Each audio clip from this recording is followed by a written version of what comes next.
So today we've got a court hearing that is going to be about Lindsay Halligan. You might be wondering who she is. Well, she was the newly appointed attorney for President Trump.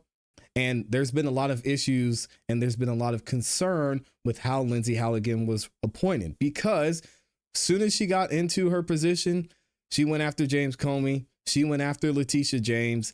And now Letitia James and James Comey are saying this person shouldn't have been appointed the way they were appointed. She was only brought here so she could prosecute us because the guy that left this position before didn't want to prosecute us. So now Letitia James and James Comey are trying to get their charges dismissed. And we're going to find out from a judge today if Lindsay Halligan was actually unjustly appointed. So let's check this out from CBS News and find out what's going on here. President Trump's appointee for interim U.S. attorney faces a challenge today in federal court as a judge weighs whether Lindsay Halligan was unlawfully given the job.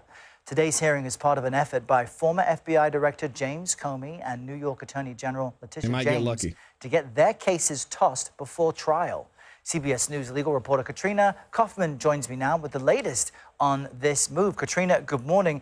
These are separate efforts essentially doing the same thing. What is in these complaints and what will the judge have to decide? You're right, Errol, but essentially Letitia James said that these should be combined because her and James Comey are making the same argument here. They say Lindsay Halligan was unlawfully installed as the interim U.S. attorney and she had no authority to prosecute them. They say she's violating two different laws, or Attorney General Pam Bondi is here.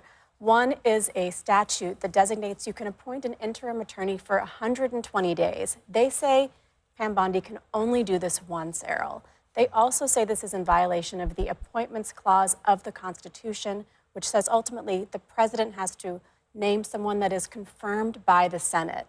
Now, what the Justice Department says is that, in fact, they think Pam Bondi can appoint each interim U.S. attorney for 120 days, more than one, they're saying. She can. Even if the judge disagrees here, she's also given a special attorney title to Lindsay Halligan, which she says gives her the authority to bring these cases. Because the real question, Errol, is if she was unlawfully appointed, can these indictments stand?